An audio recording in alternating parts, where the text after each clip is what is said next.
mesmo e vamos falando conforme nos apetecer. Isto é um projeto que eu fiz na Boa Vista, chama-se Torre Burgo, chamam Torre Cano Porto, em 20 pisos, e é constituído por uma praça, que recolhe o edifício alto, a imagem de um edifício que é visto em Chicago, em Nova Iorque, do Miss Van der Rohe, é o Seagram, portanto ganha algum relevo por estar recuado, e tem uma relação no edifício baixo com pequeno. E sempre que olhava para a maquete, achava que faltava ali qualquer coisa, um agrafo. E no fundo, era o subconsciente a dizer que precisava de uma escultura, já que era tão copiado, realmente tinha que se pôr a cereja em cima do prédio, e faltava o caldeiro. Entretanto, tinha trabalhado com o Ângelo numa escultura para a estação de metro, a Casa da Música, que não se fez. Esta é a maquete. Isto eram umas esculturas que eu fazia já nos anos...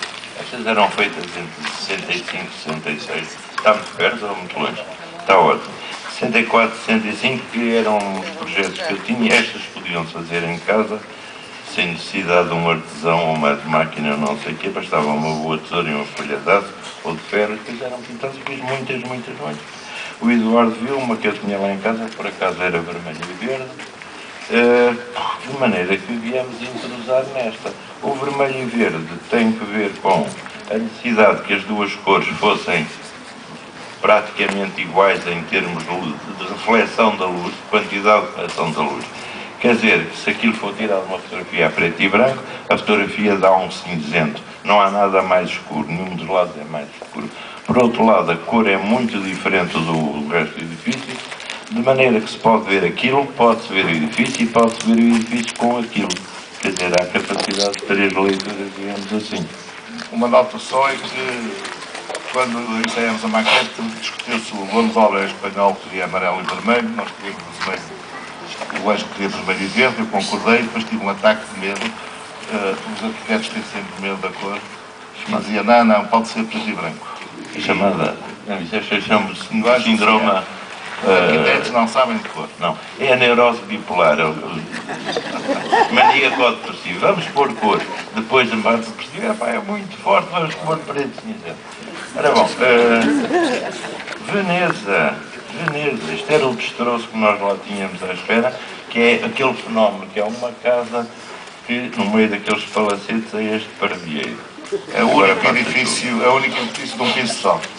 Então, fomos convidados e eu sou várias reuniões e eu escrevi esta carta ao meu colaborador, em que pensei em desenhos e maquetes para fazer um outdoor, de maneira que o edifício só tinha um piso e ficassem 2. Então a dúvida era ao fazer este outdoor, ou fazer em espelho, em que se escrevia a imagem daquela citação do Venturi, I'm a monument, I'm a signature, ou então fazer uma parede opaca e fazer um reclame luminoso. Foi um desenho para explicar para uma ilustração do jornal, creio que foi do Jornal Notícias, não sei se também foi no Público, não faço ideia, para explicar num desenho, porque não tinha fotografia, olha, isto é assim, portanto isto é um desenho à mão livre. Vejam que está muito sugestivo e muito bem desenhado e até... Sim, está, de certeza. Percebe-se. Os comissários não concordavam com a frase, a citação de I'm a monument, que era demasiado evidente em relação ao Venturi. Então dizia, não se deve escrever nada, e o Ângelo propunha e disse, não, vamos escrever e eu só não speculho. Eu sou espanhol. E portanto este desenho é para explicar a montagem do outdoor, como os monumentos ou o IPAR lá não deixava prender nada ao edifício, não podia haver um parafuso. Portanto, todo aquele pano com 13 metros de altura tinha que ser contraventado com pesos. Para isso trabalhou o engenheiro Rui Gustavo e conseguimos fazer a estrutura sem nenhum parafuso.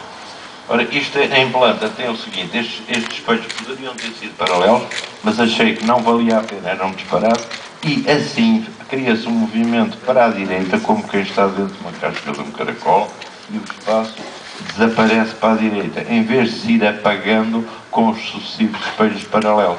Portanto, isto é a ideia do que acontece quando se vê espelhos a 90 graus, estritamente a 90 graus, em que, na confluência dos espelhos, eu me vejo como os outros me veem.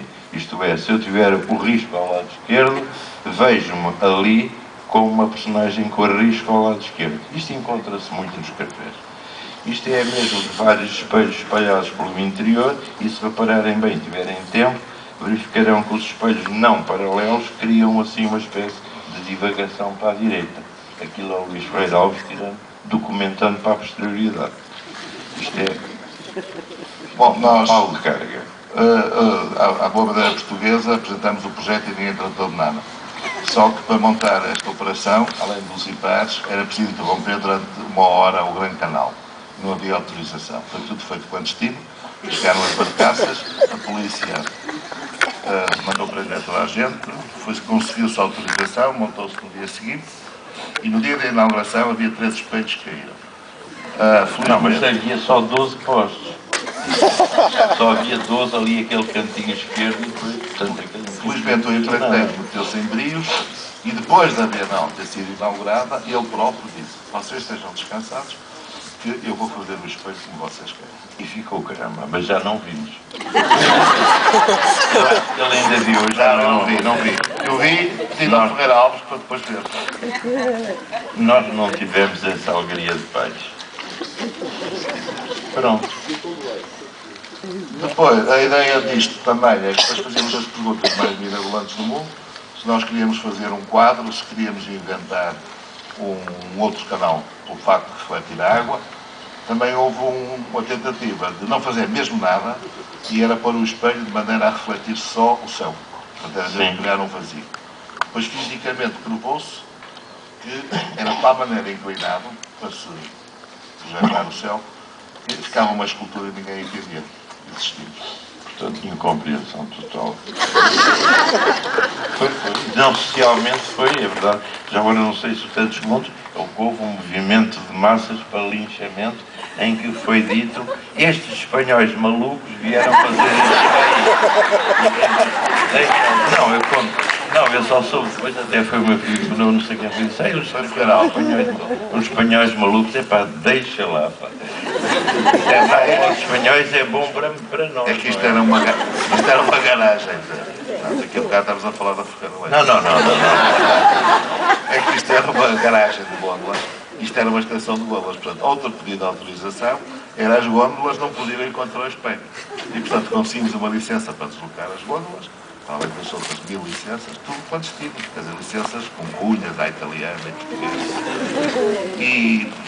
E depois éramos insultados pelos gondoleiros todos. Você é o espanhol que não deu o negócio.